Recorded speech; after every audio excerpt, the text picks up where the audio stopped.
एक बार देवी पार्वती जी ने महादेव जी से कहा कि हे देवताओं के भी देवता, जगत के पति शंकर, भगवान प्रभास क्षेत्र में स्थित ब्रह्मा जी की प्रिया जो सावित्री देवी हैं, आप कृपया उनके चरित्र मुझसे कहिए, जो उनके व्रत का महात्म्य और उनके संबंध का इतिहास हो, और जो स्त्रियों के पति व्रत को देने वाला सौभाग्यदायक और महान उदय करने वाला हो। तब भगवान शंकर ने कहा कि हे देवी, प्रभास क्षेत्र में स्थित सावित्री के असाधारण चरित्र को मैं आपसे कहता हूँ। हे माहेश्वरी, सावित्री स्थल नामक स्थान में राजकन्या सावित्री ने जिस प्रकार से उत्तम वट सावित्री व्रत का पालन किया, उसका यथावत वर्णन करता हूँ। कथा के अनुसार एक समय की बात है, मध्य देश में अशुपति नाम के एक धर्मात्मा राजा का राज्य था। उनकी कोई भी संतान नहीं थी। तब राजा ने संतान प्राप्ति हेतु यज्ञ करवाया। कुछ समय बाद उन्हें एक कन्या प्राप्त हुई, जिसका नाम सावित्री रखा। विवाह योग्य होने पर सावित्री ने दमसेतन के पुत्र सत्यवान को पति रूप में वर्ण किया। सत्यवान वैसे तो राजा का पुत्र था, लेकिन उनका राजपाट छीन गया था और अब वह बहुत ही दरिद्रता का जीवन जी रहे थे। उनके माता पिता की भी आंखों की रोशनी चली गई थी। सत्यवान जंगल से लकड़ियां काट कर लाते और उन्हें बेचकर जैसे तैसे अपना गुजारा कर रहे थे। जब सावित्री और सत्यवान के विवाह के बाद चली, तब देवर्षि नारद ने सावित्री के पिता राजा अशुपति को बताया कि सत्यवान अल्पायु है और विवाह के 1 वर्ष बाद ही उनकी मृत्यु हो जाएगी। हालांकि राजा अशुपति सत्यवान की गरीबी को देखकर पहले ही चिंतित थे और सावित्री को समझाने की कोशिश में थे।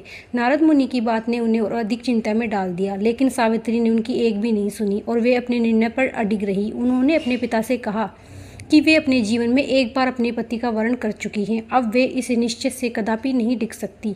अंततः सावित्री और सत्यवान का विवाह हो गया। सावित्री सास ससुर और पति की सेवा में लगी रही। नारद मुनि ने सत्यवान की मृत्यु का जो दिन बताया था, उस दिन सावित्री भी सत्यवान के साथ वन को चली गई। वन में सत्यवान लकड़ी काटने के लिए जैसे ही पेड़ पर चढ़ने लगा, उनके सिर में असहनीय पीड़ा होने लगी और वह सावित्री की गोद में सिर रखकर लेट गए। कुछ देर बाद उनके समक्ष अनेक दूतों के साथ स्वयं यमराज जी खड़े हुए थे। जब यमराज जी सत्यवान के जीवात्मा को लेकर दक्षिण दिशा की ओर चलने लगे, तब पतिव्रता सावित्री भी उनके पीछे चलने लगी। आगे जाकर यमराज जी ने सावित्री जी से कहा कि हे पतिव्रता नारी, जहाँ तक मनुष्य साथ दे सकता है, तुमने अपने पति का साथ दिया, अब तुम वापस लौट जाओ। तब देवी सावित्री ने कहा कि जहाँ मेरे पति जाएंगे वहाँ तक मुझे जाना चाहिए, यही सनातन सत्य है। यमराज जी सावित्री की वाणी सुनकर प्रसन्न हुए और उन्होंने वर मांगने को कहा।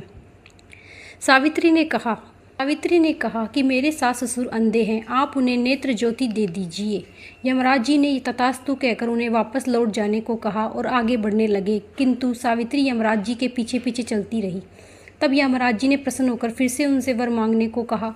अब की बार सावित्री देवी ने वर मांगा कि मेरे सास ससुर को खोया हुआ राज्य उन्हें वापस मिल जाए। तब यमराज जी ने तथास्तु होकर पुनः लौटने को कहा, किंतु सावित्री अपनी बात पर अटल रही और वापस नहीं गई। सावित्री की पति भक्ति देकर यमराज जी पिघल गए और उन्होंने सावित्री जी से कहा कि एक और वर मांगो।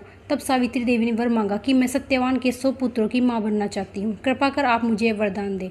तब सावित्री देवी की पति भक्ति से प्रसन्न होकर इस अंतिम वरदान को देते हुए यमराज जी ने सत्यवान की जीवात्मा को पास से मुक्ति कर दिया और अदृश्य हो गए। सावित्री देवी जब उसी वट वृक्ष के पास आई जहाँ पर कुछ देर पहले उनके पति की मृत्यु हुई, उस शरीर को लिटा रखा था, तो उन्होंने पाया कि वट वृक्ष के नीचे पड़े सत्यवान के मृत शरीर में जीव का संचार हो रहा है और कुछ ही देर में सत्यवान उठकर बैठ गए।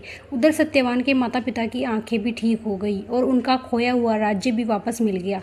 भगवान शिव देवी पार्वती से कहते हैं कि हे देवी, हर पतिव्रता स्त्री को अपनी पति के हर हाल में साथ देना चाहिए, परिस्थिति कैसी भी हो, कभी साथ नहीं छोड़ना चाहिए। और पतिव्रता स्त्री में इतनी ताकत होती है कि वह यमराज से भी अपने पति के प्राण तक वापस ला सकती है। तो इसी तरह अगर आपको ये हमारी कथा अच्छी लगी हो तो चैनल को लाइक, सब्सक्राइब, कमेंट में जय माता दी जरूर लिखिए। राधे राधे।